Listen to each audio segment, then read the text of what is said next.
Maya Pabengi, Pampanga, magandang gabi, Central Luzon.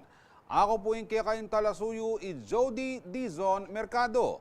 Areni na rin mga ragula balita, ngening Aldo.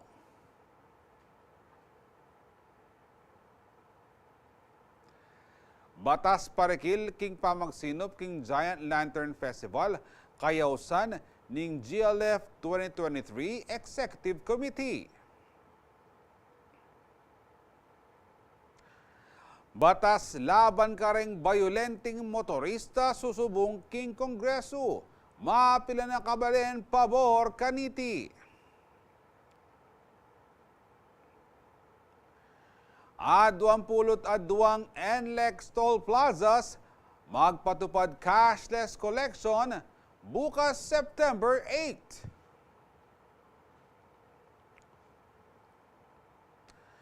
Dagdag king minimum masweldo apila ding talapagobra, public consultation, merapat king Pampanga. At maisat kamuti, malyaring alternatibo king nasi, agpang king DOH.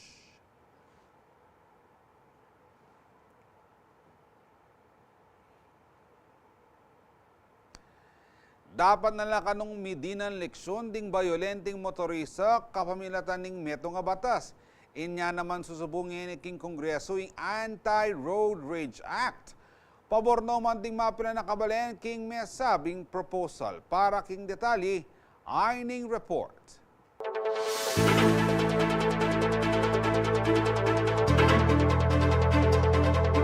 Madalas mag-trending ngeno deng video ng road rage nung nuka rin akit la reng bayolenteng motorista. Antimo ing viral video ng dating pulis ang meglwal baril libutan ng komprontasyon pilatan na ang puning akasagi ang siklista.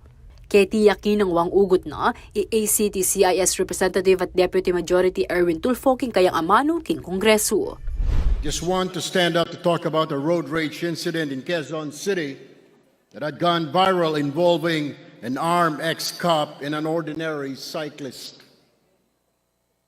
Though the road rage driver surrendered to authorities later, no criminal charges were filed against this abusive former policeman because the victim did not pursue filing a case in court, Mr. Speaker. Panaon na kanun na may kabatas dikil king talamak a problemang itiya. Dapat la kanong adinan si kanlub ding biktima ning road rage. Minsan po kasi, Ginoong Speaker, natatakot na magsampa ng kaso ang mga biktima na kadalasan ay mga ordinaryong tao. Lalo na't kapag nalaman nila na maimpluwensya o makapangyarihan o armado ang umagrabyado sa kanila. Susubong niya ni king House of Representatives ing House Bill 8991 o Anti-Road Rage Act, ang magnasang mamya authorization king gobyerno ang mag-file kaso kareng road rage suspects, agyang makipag-cooperate ing biktima. Road rage drivers should be held responsible for the anxiety, trauma, or fear he may have caused on his victim or victims and disturbance of peace and traffic in the place of incident, even if nobody was hurt or loss of life. Mr. Speaker, the government should take care or take over in filing criminal cases against these menaces in our society, even if their victims show no more interest in attaining justice. Ing road rage ing agresibo at bayolenteng behavior ni motorista king dalan. Makapalubketi ring while gesturing, pamanagkas at aliwapang verbal insults, physical attack at pamag-threat o intimidation. Lilinawan ng proposed building maging parusa karang may patunayang guilty. Kaya beketi ing pangakulong, multa ampong bayad danyos agang kapit ng ₱1,000,000, bukod pa karing damages. Dagdag paketi, tanggalan laking serbisyo ng magobra at opisyal laking gobyerno ding atin kasalanan. Mr. Speaker, we have to put an end on this culture of impunity wherein the powerful and the influentials go scot-free in this country. We must never allow armed bullies to terrorize the weak and the helpless in our four corners of this nation, where they be rebels, terrorists, and worse, people in authority. Ding mapilanta ng mga kabalin, taga nang mitatakutan na kano karemi mabalitang guluking dalan, lakwas na yung atin ng migpaluwal baril. Actually, makakatakot din ating baril eh. O tangking road rage eh. Nung tumbukan mo, wala namang problema ito eh. King panakit na ring aliwang kabalin, dapat nang mitukulang ing makanitang postura ng pamamatakot at pamandahas king dalan. Usually naman pag batas na sinusulong, sa una kasi medyo matigas pa ulo ng tao, di pa agad susunod eh. Pero eventually naman, pag nasanay na yung mga tao, magkakaroon na ng order sa kalsada. Mas makakabiyahe ng maayos, kanyan. Bistaman kasasantingan laking panukalang batas ding aliwa, sana mo may patupad dya ka nung masali sa iti nung sakaling may aproban niya. O kasi pati rin barumbado, may tuturan eh. Sa tingin, nung talagang barumbado yan nga kwado. Tinula siguro, pero pati naman ding barumbado, may tuturan. Ako, ingke kayong talasuyo, Liana Canilaw, ating pusong makabalin.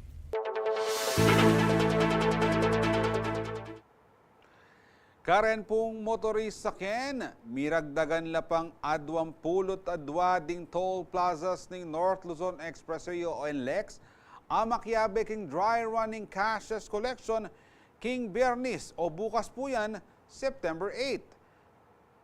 Agpang king Toll Regulatory Board o TRB, kailangan na pong asanayan ding motorista king ing no cash transaction ning lalabas la king expressway. King pepalwala bisu inyong Martes September 5, oreni pa rin mag-participate king dry run ning cashless collection kareng toll gate. Naiya Expressway, Naiax Road B, South Metro Manila, Skyway Stage 1 and 2, Merville Toll Plaza, Sukat SB and NB exit o Sukat southbound and northbound exit, Bikutan southbound and northbound entry, Metro Manila Skyway Stage 3, Buendia northbound entry, Plaza Dilao Toll Plaza, Quezon Avenue southbound entry, sa South Luzon Expressway naman o SLEX, Eton southbound and northbound entry and exit, Cabuyao southbound entry, Alabang southbound and northbound entry and exit, Batino southbound exit, Calamba Turbina A northbound entry. Samantala sa Star Tollway naman po, cashless din po ang paniningil ng toll fees sa Santo Tomas northbound entry, habang sa Tarlac, Pangasinan, La Union Expressway o TPLEX, ang Anao Toll Plaza, Pura Toll Plaza, Pozo Rubio Toll Plaza ay cashless na rin po ang magiging transactions.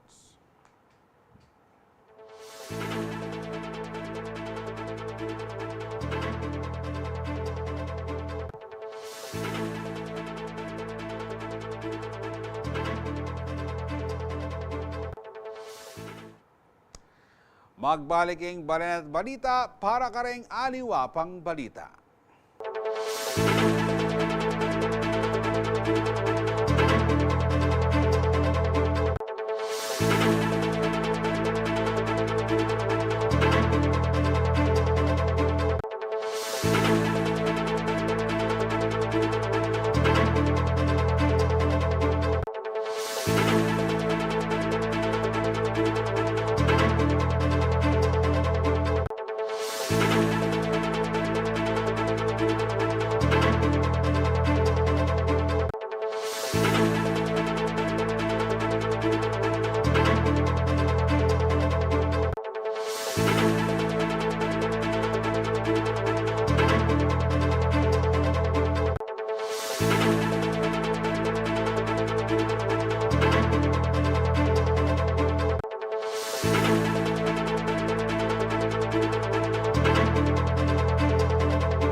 Makatuto kayo pamurin king Balenet Balita at para king aliwa pang balita.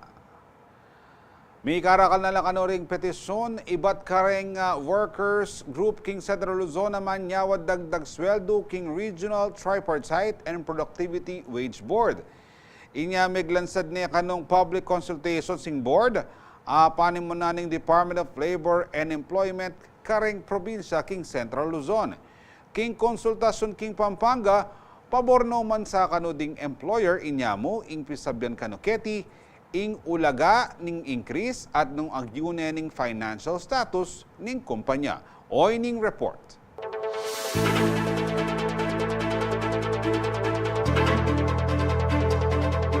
Even the employers, no, halos lahat naman sila, yes, no. So ang usapan na lang how much.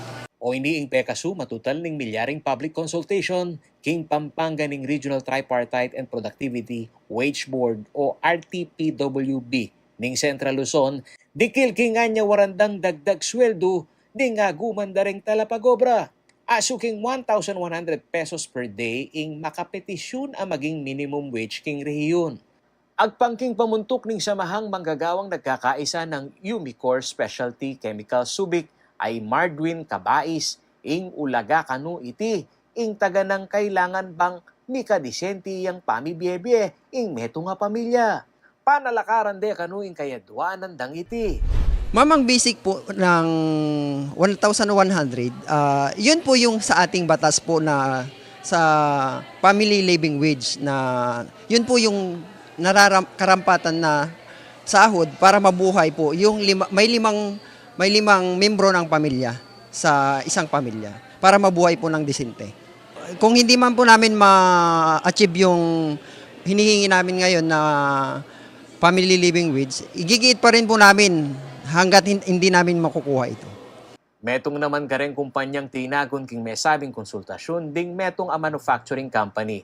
De kanu gugulutan ning apilada ring talapagobra, nyamo ang ganang eni pakitunguhan de pamurin kanu ing kapamaralanan bang bibawi ing kumpanya king milyaring epekto ning pandemya. Uling burida kanu ding magobra ing mikadesente lang pamibebe dapat mo kanung atin niya na manggawan ng gobyerno alimu king pisasabyang sweldo. Ayaw naman din naming totally talikuran yung mga request nila kasi valid and on point naman talaga. However, although alam natin na this public hearing cannot address na sana we can request the government talaga to also help us. It's not just the burden and just the responsibility of employers to provide yung mga nire-request ni petitioner na decent housing, decent education, decent access to healthcare. These are all valid and we all want that.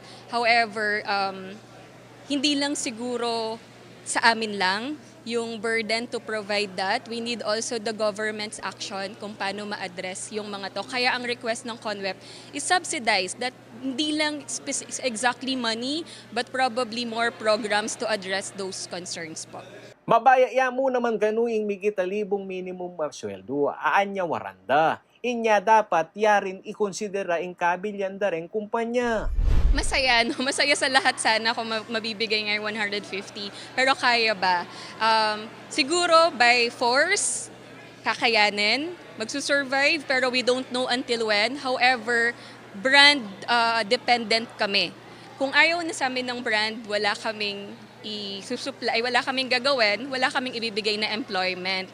And the problem with that is that hindi lang Pilipinas ang gumagawa ng mga apparels. Samantala, bayo pa mi ka-public hearing, ikwa na ring sinulat ning Kapampangan business leader ay Rene Romero king National Economic Development Authority. Sulat na niti na paborya king migit 1,000 minimum wage. Mupin dapat atin niyang maging partisipasyon o partiing gobyerno king anya waranda ring talapagobra. Para kan Direktor Geraldine Panlilio ning Dole Region 3, king kasalungsungan ay inflation rate ing pesos tutumbas nemong 80 centavos sa hulaga. Inya ing 460 pesos sa minimum wage king rehiyon, talagang misadsat king makamal apanyalwan. King kapamilya ta ng anuning hearing ay iti, buridang maramdam ing boses daring balang stakeholder king pisasabihan na sweldo. So, yun ang gusto natin. Pulsuhan talaga, marinig ang kanilang mga hinaing, ang boses nila, ang capacity to pay, determine natin, lahat yan.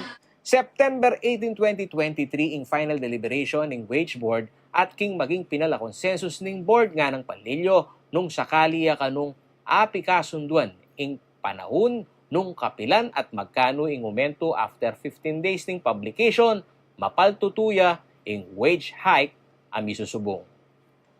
Ako yung kayong talasuyo ay Paulo G. Santos, ating pusong makabalen.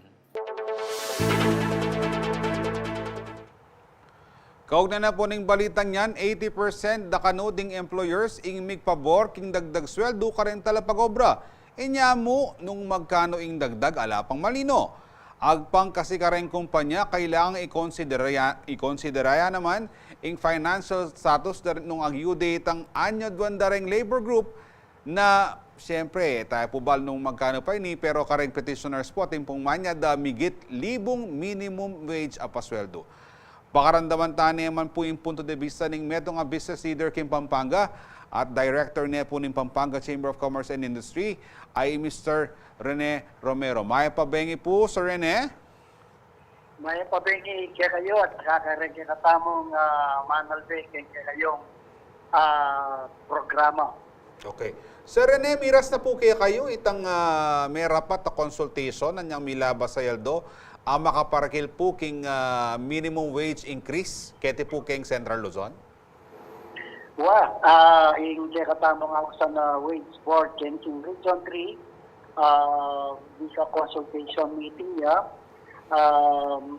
mapilan na doon milabas at apparently ala ko pa nga balitan nung magkani dagdagda pero balo yun yung wage board tamo for many years patang mag-decide la para mag-wage increase la rin kaya katamong daily wage earners normally aliwanya itang realistic amount bibiyada karen kaya katamong workers can lalam ng labor sector. Yeah. Ipakya ko ating pong advocacy na nung pwede itas la sweldo rin daily wage earners at least 1,000 pesos per day. Pero aliya siguro dapat dumalan kay wage board ito. Nung dumalan niya kay legislation, buri na sabihan, nung tayo king Congress, apo king Senado, bangkan ito maging across the board ya increase kay sweldo na rin kay katamong workers house ang tamong daily wage earners. Okay.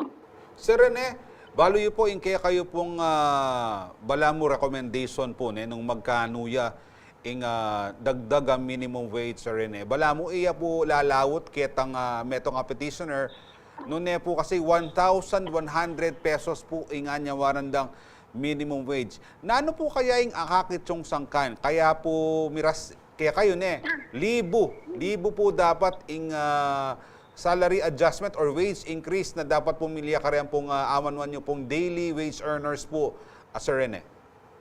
O sige, manguyan tata mo. Metong kang padre de pamilya, natural, ating kang asawa, watang kaya, duwa kaya na. Betang duwa mo nga na, magaran la. Watang kaya ka, mangar sila kang bali, mamayat kang kuryente, mamayat kang danong.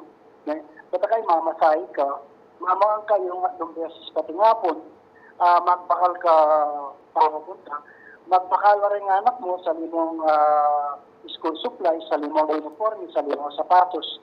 Paminsan-minsan lalagnat na pa, hospital mo, nasasaligang panulong. Kaya isipan mo, Timokeliking Region 3, 460 pesos per day. Ang nagkatasim panyaluan, ang nagkatasim kasahi. Noong rin yan, miras yung 460 pesos a day. Kaya pa mong rentangan mo kaya mo, baka maging saniter. So, nung nita mo talagang burita lang sopan din, kalutat ang Pilipino para maging masanting standard of living o kaya itangawsan tamong decent living. Kailangan din ng talang purchasing power. Then kaya katamong wage earners. instead na 460 pesos siya mo, yung kayang sweldo Aldoldo, baka pwede tayong gawa ng 1,000 pesos or more. Kaya ako kagwentas ko kasi para maging decent tamang behavior na rin kaya tamang kaya din king labor sector na wage earners. Dapat siguro susweldo na rin 1,800 o kaya 1,750. 1,750 or 1,800 pesos per day. Kasi uli-uling matas yung panyalwan, matas yung gana-gana yun eh. Pangadwa, yung kakatamong gobyerno at yung ausang itang Philippine Development Plan, ang ausana, ambition natin 2040. Yung sasabihan na nita, yung pangarapan na nitang Philippine Development Plan ito, kailangan din gana-ganang Pilipino maging hawa, matatag, panatag sa buhay. Makanano ka maging hawa, makanano ka maging panatag, at makanano ka maging matatag kaya pamagbiagir. Nung ngayon mo, magkasya yung sweldo mo, Aldoldo. Kapag kayo, sasabihan na pa nitang Philippine Development Plan, bawat Pilipino ay merong kotse, merong bahay, no? Merong emergency fund para sa pamilya niya, at at least once a year nakakapasyal siya sa gusto niya punta. Bisaya mo ta Hong Kong, Bisayang gusto niya pumunta sa Baguio, may pera siya. Pero paano mo magagawa yun? 17 years pa ang natitirang panahon. Kung yung mga kababayan natin hindi nakakaipon dahil sa daily wage earners lang sila, paano natin masasabi na bawat Pilipino ay magiging maginhawa, matatag at panatag sa pamumuhay? Okay. Sir Rene, apin po ba initangaman man yung dapat maglibutan o mamilatan ng gobyerno? Bakanta pong aso panla po rin talapagobra na po ng kakatamang bansa. Apin po ba yung paralan na ahakit so ini pong Philippine Development Plan? Yes. Nung talaga yung gobyerno, seryoso ya para amit itang aspirations ng Philippine Development Plan, ang ambition natin 2040. Dapat lawenda reta kaya katamong wage earners. Kasi datang daily wage earners tamo, I think they represent majority of the workforce that the buong Pilipinas. Datang minimum wage house na. Bakala rin. Halos siguro baka mas bakala karetang mag-sure mas matas king minimum wage. Pero mo nung din mga purchasing power law, sumaw lang magpadurot maragul pera kay katamong ekonomiya. Then expert king ekonomiya, then economist housean ba. Karela sabihan dapat chinikas lang sweldo inflationary which is true.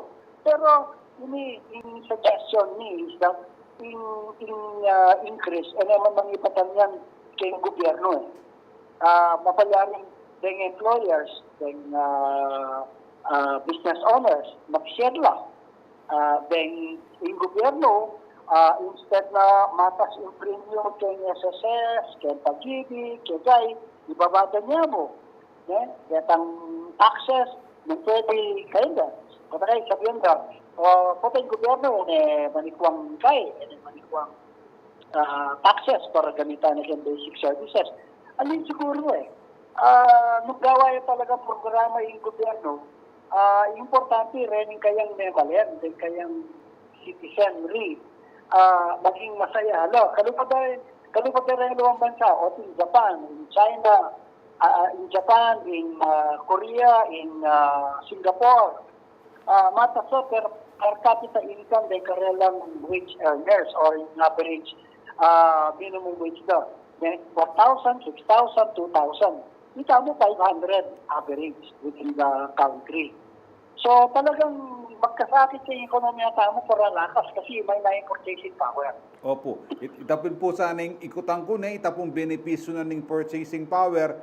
Medyo masakit po ka rin, let's say, employers, iting Mata siya po ibiya, pero dumurot naman po itang perang miragdag king sweldo, pauli na po ning purchasing power. Isto ko po kanita, Sir Rene?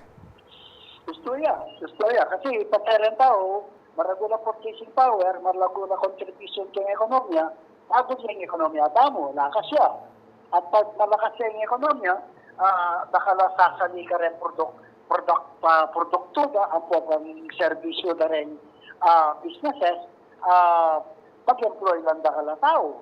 So, it's a cycle. It's a cycle na dapat i-trigger na yung kinatang ekonomiya para lalo yung mata sa buong maging masigla through the daily wage earners. Talagang taglos-taglos po siguro kanita, Sir Rene, pati po rin niyayaliw ang produkto makamalngeni, siguro, miyabano po siguro sweldo kanita. Isto ko po, Sir Rene. Kasi then katamong wage earners, at yun na saling 3 square meters a day. At yun na yung saling school supply sa mga something anak na potang mag-aral, mapayaring masanting uniform, masanting kasi balo mo kailangan dahil kakatamo na yung mali, masaya lang kayo pa ni Bebe. Kasi kung ngayon masaya kayo pa ni Bebe niya, matas yung crime tamo po pang kaya kasi rin, burrito na kayo pa ni Bebe. Uling, balo mo yung nagobra. Pati kung muli, pati nga po yung magobra.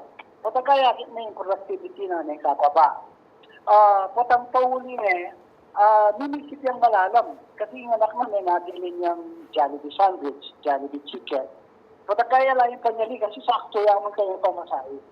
So ito makalungkot ka rin kakatamong kalupang Pilipino. So they're not really happy in life. Okay. So yung suggestion tamo is that pasayang dala rin tao-tao, kasi masaya na kasi rin tao, tayo lang problema kay pamilyada. Ito sila productivity. At dito sila productivity rin kaya katang magobra, yung business lakas siya. At nalakas siya yung business, yung ekonomiya tamo bikas siya.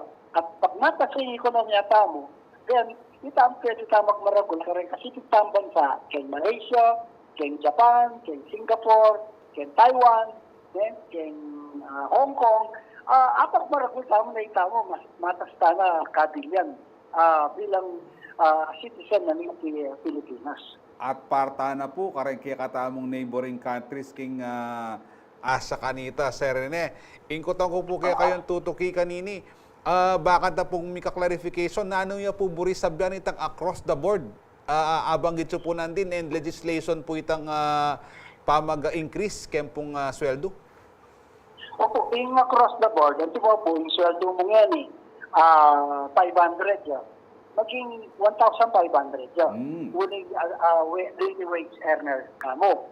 Ngayon, nung executive ka, yung sweldo mo 30,000 yung bulan.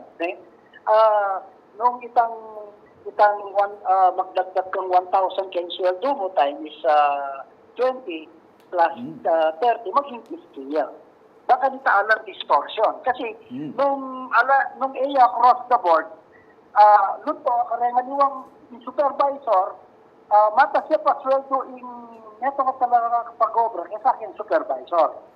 Ay na dapat i-across the board. Puro yung sabihin across the board, gana-ganang makipag-obra, litas lang para-pareho ng magkano yung pinasensya yung lalam hanggang simbabo.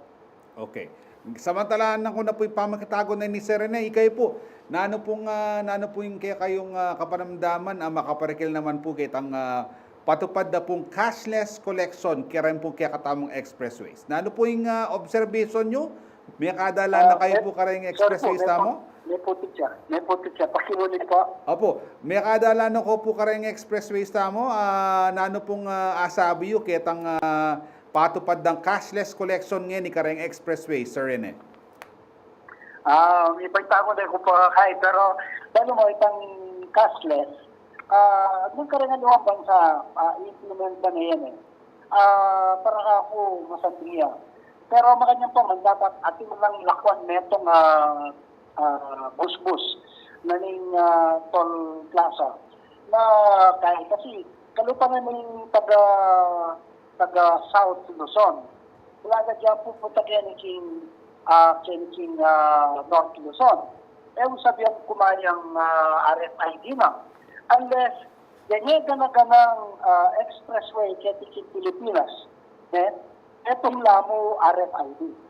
Nung nangyari kasi ngayon, huling aliwaya in operator tamo king South Luzon, aliwaya in operator tamo king North Luzon, aliwaya in operator tamo king Dalan king papunta king Subic. So, elam kakasundo para metong niya mo sana in karelan gamitan ng account o kaya ito sa tamo RFID. Nung pwede maging seamless siya. Ating kang RFID, hanggang at yung Pisaya, so kaya kin Mindanao, nung tinang niya expressway ka rin, metong niya mo yung ganitang tamo. Ita idea niya ita. Pero at kasalukuyan niya ali na pa, niya kailangan, at least metong makuskus kay Toll Plaza, at yung metong forecast paying motorist. Kasi maging ang karetang taong madalas gagamit yan itong expressway uling pareho rin karelang concessionaire ng gobyerno, mga pilitan na rin tao. I think that's unfair. Pero hindi ka masabi yan, I think yung gobyerno, puwersa na lang, yung private companies, at mo yung MNPC, ang po kay San Miguel, ang po pa rin ng Liwapa, na pwede, kaya magneting na lang. Aliway itang magkasagit na rin motorist ng Pilipili, so tagay itang karelang panakitan, lalo maging sensitive karetang maging estado na ng motorista. Kailangan po ang Pilipinas nung pwede neto niya mo yung RFID tamo. Alright, dakala pong salamat Sir Rene Romero. Karem pong pamidakiyo, karimiyaliwang insights, karem pong miyaliwang pisabyan, kayong katamong balik. Salamat po. Salamat. Magbalik po yung Banat Balita para kareng aliwapang balita.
Makatutukay pa mo rin king balen at balita at para king aliwa pang balita.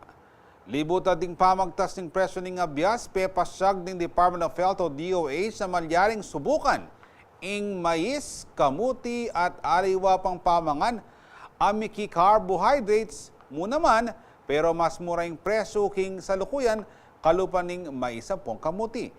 Panahon niya naman kanuiti bang kanita mas abantening diet, nung nuka rin magbawas carbohydrates at dagdagan ing pamamangan gule.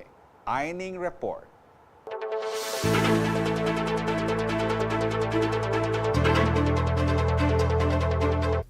Bista man gagawa ng solusyon ng gobyerno dikil kay mata sa presyo ng abyos, magkasakit la pamurin dem mapilang tamong kabalin. Matas po talaga. O yan po man yan, pumupundis kang kuya. Agyang mi patupad ng price ceiling ang magresulta king 41 pesos sa halaga ng regular milled na abyos at 45 pesos sa well milled. Sa saliwan na pamurin kanong salvi hugo itang akasanayan ng klase ng abyos hanggang medyo makamalya iti. Tita po kasi yung akasanayan da po kasi sa saluan. Anti mo yan yung buko pandan, kahit malya, uling ya po akasanayan da. Ya po talaga saluan da. Kahit po ating lumwalmura, nung matsura ya po, ali dia po talaga tangkilikan ng makaniti ito. Aparti pa kaniti, malpamurin kanu ingantining presyo. Metong naman kareng mumunikala ng alternatibong solusyon ng Department of Health o DOH, ing pamangon sumong aluang pamangan antimo ing mais at kamote. Pwede tayo magkaroon ng rotation sa ating basic food requirements. Ito ay napatunayan na sa mga nagdaang panahon. Ito ay halimbawa kamote, mais, at kung ano yung maaring mura. King pamandurot ng CLTV 36 News nga ng Webes, September 7, king palengke kita syudad San Fernando, mamabot king 70 pesos yung presyo balang kilo ng kamote, kabang 60 pesos naman king kilo ng mais. Samantala, sinabi na rin ng DOH na dapat maging rason ng problema king presyo bang bawasan ng pamangailangan kang katawan ding tao pangaras king calories. Kasabi ng niti ang paganakan ng ahensya na panatilyan ang balanced diet king pamamangang nasi at gule. So maraming paraan po na pwede pong i-substitute natin sa kanin. Hindi lamang po kanin ang pwede nating kainin. Hindi lang kamote, hindi lang mais. Nandiyan po yung ibang mga gulay na hindi lamang tayo mabubusog, ay magiging sapat pa yung sustansyang makukuha po natin. Kaugnayan niti, metong yaing food security at malnutrition karang isyong buri ng solusyonan ng DOH. Pisyag da iti kasabi ng pamaglangsad king Philippine Plan of Action for Nutrition ng National Nutrition Council. Iti kano magsilbing blueprint ng bansa king kilob ng anam mabanwa bang misubong yung isong nutrisyon para karang Pilipino. Kaya bening DOH king programa ng Department of Agriculture at Department of Education at taliwa pang ahensya ng gobyerno king pamagpatupad kaniti. Nasa na naman kanuning programa, may bawasan ding Pilipinong daranas danup. Sa niraos na launching ng PPAN o Philippine Plan of Action for Nutrition, inaasahan po na ang maraming sektor, hindi lamang ang kagawaran ng kalusugan, ay mabibigyan ng pansin sa mga susunod na taon ang hinaharap nating suliranin sa nutrisyon. Hindi lamang sa undernutrition, kasama na yung overnutrition, micronutrient malnutrition, at saka ang food security. So kaya nga, katuwang natin dyan ang iba't ibang sangay ng pamahalaan.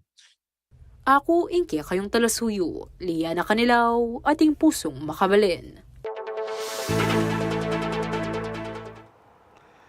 Bigmar ka nakingimay ng siyudad San Fernando yung titulong Home of the Giant Lanterns, paulin ng banwa-banwang ligligang parul o yung Giant Lantern Festival. Sumangit ding makabang panahon na mararapat sa iti, ala pa kanong batas sa mamaya proteksyon at sisinop king festival. Inya iting kayawsan ng GLF 2023 Executive Committee king lokal akapanibala ng siyudad, lakwas o lalo na po o makaparkil king sangguniang panlungsod. O ining report.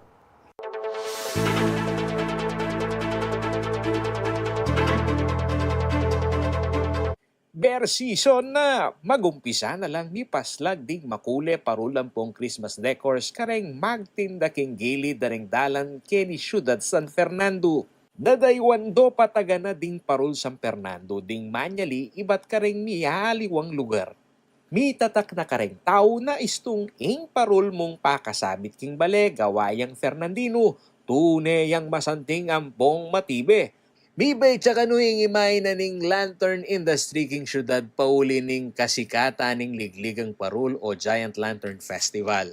Nino mo ketibang siya ang pongaliwang lugal ing makapagterak karing sulu ding parul asasabe king tigtig. Inyayen ni makapagtakang kilalanan niya yung syudad San Fernando ang timong home of the Giant Lanterns. Inya mo ing pagkalungkutan na kanuning Giant Lantern Festival Foundation at ning GLF Executive Committee. Ala pang local ordinance, parikil king pa mag-institutionalize king ligligang parul. Manibat king ibat, may gitnan dinala na banwan manibat king malatyang gana king mga regulareng parul. Itang tradisyon na ito, sobra ni kalalam, sobra niya naman kalambat. Pero alaya man batas, alaman ordinansang lokal at alamang national a batas. Samantalang nung lawen mo, karing aliwang lugar, atin na lang Republic Act, atin lapang ordinansa. Yung benepisyo na kasi kapag atin yung ordinansa, atin yan namang Republic Act. Apo proteksyonan me itang mismong festival kasi ining festival ay ini, private sector initiated. Kapamila taning batas masinop ya kanuing kapiestan uling mika budget ya. Malino guidelines ampong mi proteksyonan niya. Nya siguradong mabating. Pati na itang pondo, pati na itang manual. Importante itang manual Baka nita nino maning luklok kami or nino maning luklok ka private sector representative. At na lang malino tutok yan. Pati na itang timeline, pati na itang pigagastusan, pati na itang committee chairpersonship, pati na retang membership karetang committees. Makakayabe langan ketang ordinansang aita. Alapit na niya kanuning foundation ing munikala king saguriang panlunsod at mamagasa lang ni aksyonan niya ing karelang apila na ma-institutionalize siya ing ligligan dareng higanting parul. Nung mika-local ordinance malyari pa kanung ilapit iti king House of Representative bang mika-national law na kikilala king Giant Lantern Festival andi mong metong at tourism activity king bangsa. Akasabi ko ni Konsehala Rosemary Kalimlim, uling yung chairperson na ning Committee on Tourism ng Sangguniang Panlunsod. At balo mo ni Konsehala, malambat siyang maging barangay captain, malambat siya naman maging konsehal. Kanya balo na yung balo in tradisyon na ini. Balo na yung balo. Tsaka aktibo yarin kasi mo naman in charge ketang committee keng reception. Banwang metong, ang popeng banwang ay ni. So, very, very receptive yan. Yung kaburing-kaburi kitang ideyang ay tanyapin. Siyempre, nung atinang advocate, atinang sponsor, maging malagwane. Samantala, kasalungsungan dane kanung panigobran ding Giant Lantern Festival 2023 Executive Committee ing daratang aligligan. Atin yang 17 komite iti nagagawa kanung plano bang migit yang maging magarbo at maragul a partisipasyon kareng memalen lakwas na aasune king pandemic exit ing bangsa. Ako yung kayong talasuyo ay Paulo G. Santos, ating pusong makabalen.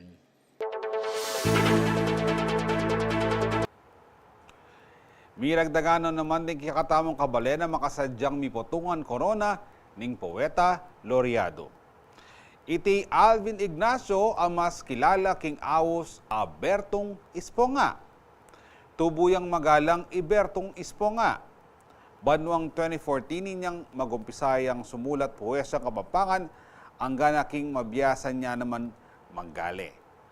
At sunod na kano king libo ding puwesang gewa na king amanong siswan, mapilan kareting mayakit king may publish ng libro mikititulong Dimot kong dawon, king labwad kong tibuan.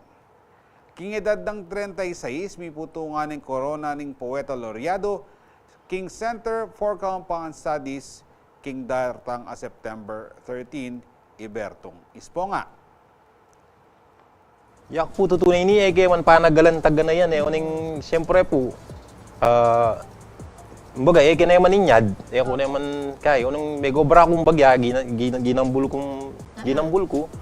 Siguro maragulyarin pong responsibilidad ka na ako ini. Uling, eya keni mayari. Ing ka na ing pamaglakad ko. Na porket kuha ko na itang laurel na ito ko nang nakuha rin. Ali po, kumbaga, Kenya pa po magumpisa kanyan.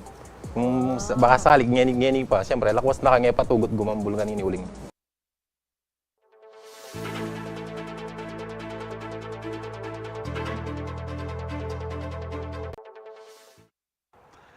Makasan metong yung CLTV 36 sin selebrasyon ng 67th anniversary ng canonical coronation ng Virgen de los Remedios.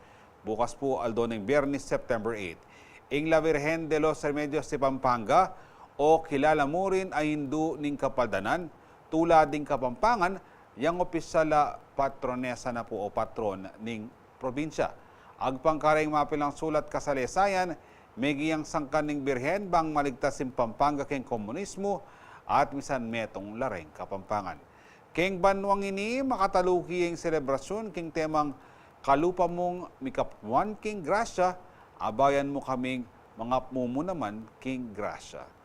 Kaya rin dareng novena masses, iba't niyang August 30 hanggang ngeni, September 7, metong stational mass ing marapat king Metropolitan Cathedral of San Fernando, bukas po September 8. Apanalbe niya pong living mass sa iti o in solemnity of the Virgen de los Remedios, king CLTV 36, ganap alas 4 ning gatpanapon. Apin rin ding mga ragwala balitang kinalap ng kiyakatamong news team. King lagi na ng mabilog CLTV 36 News and Current Affairs. Ako po yung kaya kayong talasuyo i Jody Dizon Mercado, ating pusong makabalen.